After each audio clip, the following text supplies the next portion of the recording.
ஒரு நட்சத்திரம் வெடிக்கும் போது அது பூமியிலிருந்து 7000 ஒளியாண்டுகள் தூரத்துல இருந்தாலும் அதோடைய வெளிச்சம் மனிதர்களுடைய கண்களுக்கு பகல் நேரத்திலேயே ரொம்ப அழகா தெரிஞ்சிருக்கு. அப்போ அந்த வெடிப்பு எவ்வளவு சக்தி வாய்ந்ததா இருக்கணும்னு நீங்க கொஞ்சம் யோசிச்சு பாருங்க. மனித வரலாறுல பதிவு செய்யப்பட்ட ரொம்ப பிரகாசமான சூப்பர்னோவால ஒண்ணு கிபி 1006வது நூற்றாண்டுல உருவான எஸ்என் 1006 அப்படின்ற ஒரு சூப்பர்னோவா. இது ஒரு நட்சத்திரத்துடைய ஆரம்பம் கிடையாது, இது ஒரு நட்சத்திரத்துடைய முடிவு அப்படிங்கிறது குறிப்பிடத்தக்கது. இதோடைய வெளிச்சம் எந்த அளவுக்கு இன்டென்சிட்டிவாக இருந்துச்சுன்னா, அதோடைய வெளிச்சத்தினால நம்ம பூமியில் நிற்கக்கூடிய மனிதர்களோ அல்லது மற்ற பொருட்கள்லையோ அது ஒரு நிழலை உருவாக்கக்கூடிய அளவுக்கு ரொம்ப பிரகாசமாக இருந்திருக்கு.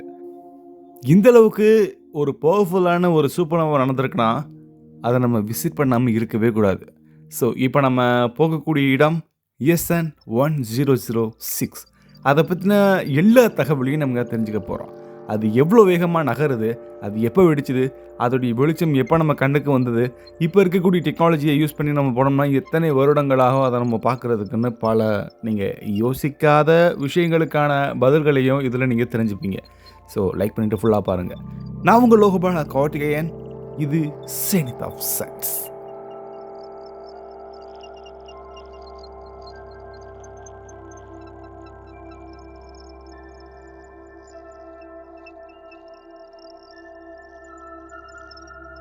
கிபி 1006வது வருஷம் மே மாதம் பூமியில வடக்கு தெற்கு அரைக்கோளங்கள்ல இருந்து வானத்தை பார்த்த மனிதர்கள் ஒரே விஷயத்தை கவனிச்சாங்க. இரவு நேரத்துல வானத்துல மட்டும் இல்லாம பகல் நேரத்திலையும் ரொம்ப தெளிவா ரொம்ப ரொம்ப அழகா தெரிஞ்ச ஒரு புதிய வெளிச்சம். சீனா, ஜப்பான், அரபு அந்த மாதிரியான ஏரியாக்கள்ல இதை எல்லா இடங்கள்லயும் அந்த வெளிச்சத்தை பதிவு பண்ணியிருக்காங்க. சிலர் அதை வெள்ளி கிரகத்தை விட பிரகாசமான ஒரு வெளிச்சம் இருந்திருக்கு அப்படின்னு எழுதியிருக்காங்க. சிலர் நிழல் விழுகிற அளவுக்கு ரொம்ப வெளிச்சமாக இருக்குது அப்படிங்கிறதையும் குறிப்பிட்டிருக்காங்க. இப்போ நம்ம பார்த்தது அது ஒரு குறிப்பிட்ட சாதாரணமான ஒரு நட்சத்திரம் கிடையாது. அது முழு நட்சத்திரத்துடைய வாழ்க்கையை முடிக்கக்கூடிய ஒரு தருணம். பிரபஞ்ச அளவில் ரொம்ப மிகப்பெரிய வெடிப்பு அதுன்னே நம்ம எடுத்துக்கிறலாம். அதுதான் எஸ்என் 1006. எஸ்என் 1006 அப்படின்றது ஒரு சூப்பர்னோவா. அதுவும் அது டைப் 1A சூப்பர்னோவா. இதுக்கான அர்த்தம் இது ஒரு தனி பெரிய நட்சத்திரமாக வெடிச்சது இல்லை. இது 2 நட்சத்திர அமைப்பில் இருந்து ஒரு ஒயிட் ஸ்டார் அதுக்கு பக்கத்தில் இருக்கக்கூடிய துணை நட்சத்திரத்திலிருந்து மெதுவாக அதோடைய மேஸ் எல்லாமே இழுத்து அந்த ஒயிட் ட்வார்ஃப் ஸ்டார் சூரியனை விட ரொம்ப சின்ன அளவில் இருந்தாலும் ஆனால் அதோடைய மேஸ் சூரியனுக்கு சமமாகவும் சூரியனோட அதிகமாகவும் இருந்திருக்கலாம். அதில் மேலும் மேலும் பொருள் சேர சேர அது ஒரு முக்கியமான ஒரு குறிப்பிட்ட எல்லையை தாண்டும் போது அந்த எல்லையை நம்ம அது வெடிக்கக்கூடிய தருணம்னு நம்ம எடுத்துக்கலாம். இதை நம்ம சந்திரசேகர் லிமிட்னு நம்ம சொல்லுவோம்.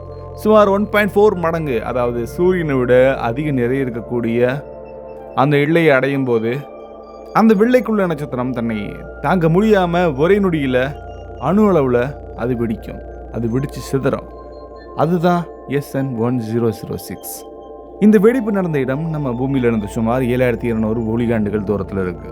பூமியிலிருந்து சுமார் 7700 ஒளியாண்டுகள் தொலைவில், அதாவது லூபஸ் அப்படின்ற ஒரு கான்ஸ்டலேஷன்ல நம்ம ஒளியோட வேகத்துக்கு பயணம் பண்ணோம்னா அடுத்த 7200 வருடங்கள்ல அந்த வெடிப்பை நம்மளால பார்க்க முடியும். அந்த இடத்த நம்ம போய் சேர முடியும். ஸோ அந்த வெளிச்சம் நம்மளை வந்து சேர்றதுக்கு சுமார் 7200 ஆண்டுகள் வரும் அப்படிங்கிறதுக்கு தான் இதுக்கு அர்த்தம். இப்போ நம்ம பார்க்குற அந்த வெளிச்சம் கிபி 1006 நடந்த ஒரு நிகழ்வுடைய விளைவுன்னு நம்ம சொல்லலாம். எஸ்என் 1006 இப்போ அது ஒரு சூப்பர்னோவாவோட ரிமினண்டாக இருக்கலாம். அதாவது வெளிச்ச நட்சத்திரத்துடைய எஞ்சியுள்ள வாயு துகள் பகுதிகள் இப்போ தொடர்ந்து விரிவடைஞ்சிட்டே இருக்கு. அந்த நெபுலாவுடைய விட்டம் சுமார் 60 ஒளியாண்டுகள், அதுக்கு அதிகமாக கூட இருக்கலாம். நட்சத்திரத்துடைய வெடிப்பு நடந்த அந்த தருணத்தில் அங்கே இருக்கக்கூடிய கேஸ் எல்லாமே வினாடிக்கு ஆயிரக்கணக்கான கிலோமீட்டர் வேகத்தில் எக்ஸ்பேண்ட் ஆகிருக்கும். இன்றைக்கி கூட அந்த வாயுக்கள் வினாடிக்கு 5000 கிலோமீட்டர் அப்படின்ற வேகத்தில் விரிவடைகிறத நம்ம பார்க்குறோம். இந்த வேகத்தில் நம்ம பூமியில் நம்ம கற்பனை செய்ய முடியாத எந்த விதமான வெடிப்பையும் நம்ம மெஷர் பண்ணவும் முடியாது. எஸ்என் 1006 டெம்பரேச்சர் பற்றி நம்ம முக்கியமாக தெரிஞ்சுக்கணும். பல அடுக்குகளாகவே இது இருக்குது.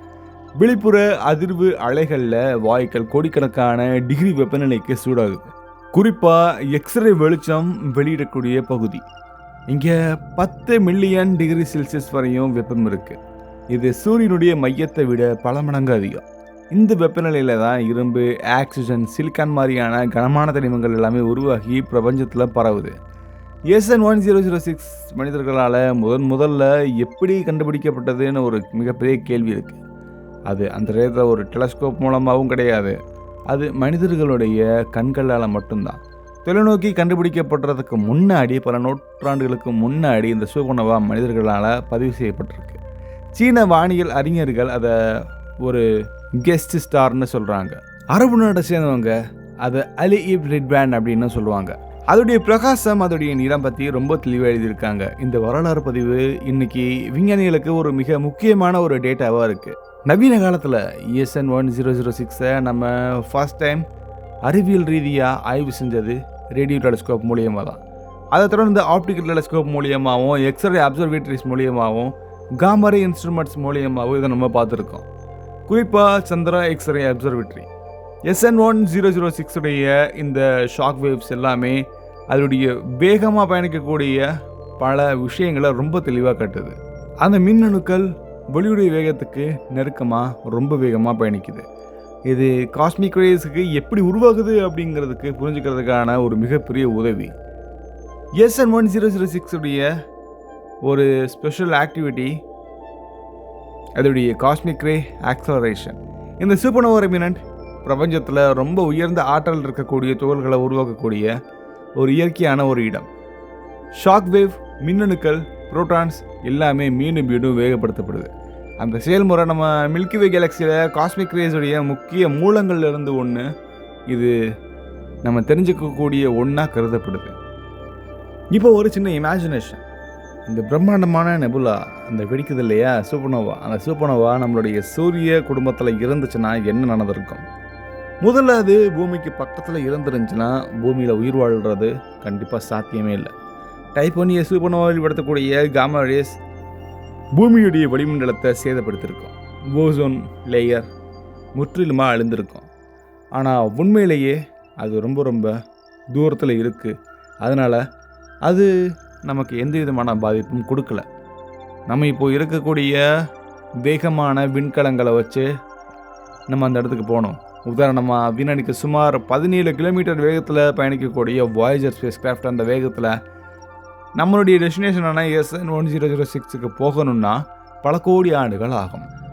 7200 ஒளியாண்டுகள் அப்படிங்கிறது இப்போ இருக்கக்கூடிய டெக்னாலஜிக்கு மனிதர்கள் போக முடியாத, அடைய முடியாத ஒரு தூரம். இது நம்ம யூனிவர்ஸ் எந்த அளவுக்கு பெருசாக இருக்குது அப்படிங்கிறத நமக்கு ரொம்ப டீப்பாக உணர்த்துது.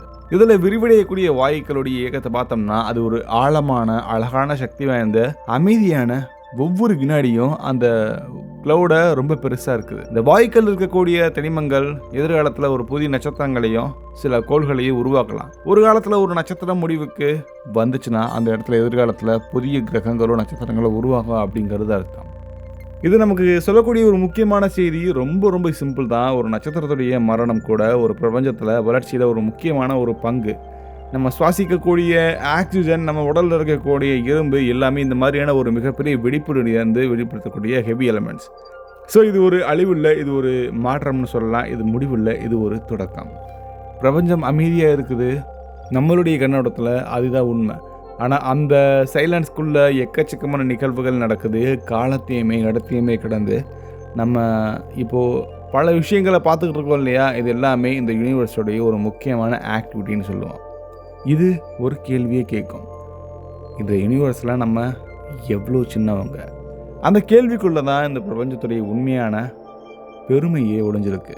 ஸோ பொறுமையாக வானம் சொல்கிறத கேளுங்க. கண்டிப்பாக ஃப்யூச்சரில் வானத்தில் நீங்கள் பார்க்குற ஒவ்வொரு புள்ளிகளும் நம்மளுடைய சேனலில் இருக்கோ, அதுக்கு உங்களுடைய சப்போர்ட் வேணும். இன்னொரு வினோதமான, ரொம்ப இன்ட்ரெஸ்டிங்கான ஒரு ஸ்பேஸ் ஆக்டிவிட்டியும் அல்லது ஸ்பேஸ் எலமெண்ட்டையும் நோக்கி கண்டிப்பாக நம்ம பயணத்தை ஸ்டார்ட் பண்ணலாம் அடுத்த வீடியோலையுமே. பாய்.